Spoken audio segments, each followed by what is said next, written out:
It's pretty clear the way P.J. Tucker's playing him that he can give him a lot of trouble. How can they try to win this series with only one of the big three?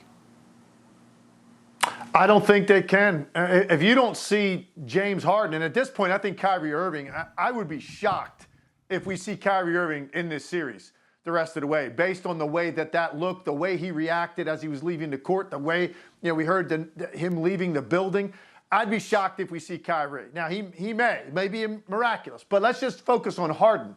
If James Harden does not make an appearance in this series in the next two games, and he's close to 100%, I don't think Kevin Durant can do this by himself. You can't generate that kind of offense by yourself, particularly when this series has taken a turn like it has in the way it's been officiated. And I heard what Steve Nash said. He might have gone too far when he said that P.J. Tucker, some of the things he's doing, really a border on non-basketball activity. I don't agree with that whatsoever. It's just, it's not what modern basketball looks like. But all P.J. Tucker is doing is being physical, and he's doing as much as he is being allowed to do. And by the way, it's not just P.J. Tucker.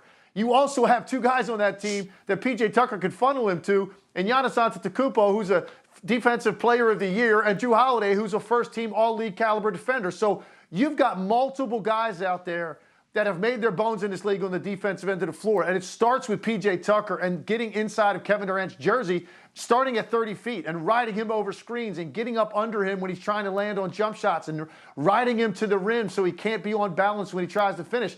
It's going to be too much for Kevin Durant to pull off. And, the problem for the Nets, their free throw rate's been cut in half. They average 23 free throws a game in the regular season. They've taken 26 total in the last two games, including only 8. With Kevin Durant and Kyrie Irving on the floor, took 8 free throws in Game 3. How are you supposed to overcome that? When you rely on that, you rely on the greatness of your offensive players and getting calls, and they're not getting them right now. So for me, if this is Kevin Durant and a bunch of role players against a really good Milwaukee Bucks team on both ends of the floor, I do not see how Kevin Durant can get this thing across the finish line. James Harden is going to have to get on that horse. He's going to have to ride in, and he's going to have to come to the rescue, because if one guy can play through this physical contact right now, it's James Harden.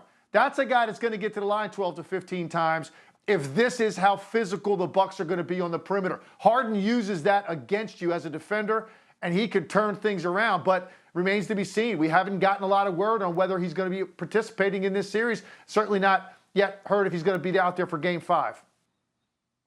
Legs, I agree with you. If those guys don't come back, then the Bucks move on. If that is the case, are the Bucks the favorite in the East, or do you have the 76ers coming out?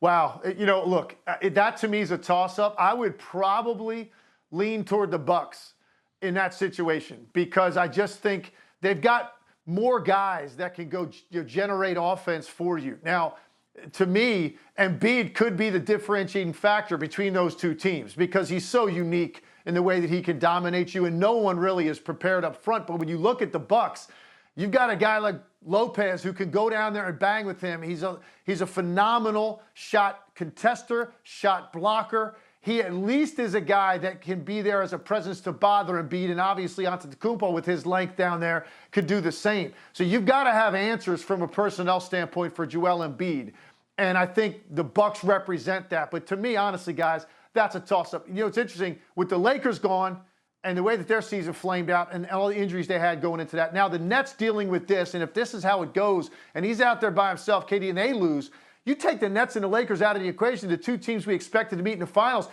To me, that opens the door for the Bucks, the Sixers, the Jazz, the Clippers, and the Suns. I would not be shocked if any one of those 5 teams were standing at the end. I think that's what this has done, and the sense of urgency that all of those teams are going to have to get it done now in a window in which the two favorites are dealing with all these injuries. That's going to be fascinating to watch. But I think all of those teams are capable. They all have enough talent, they're well coached enough, and they've got enough depth to make a deep run.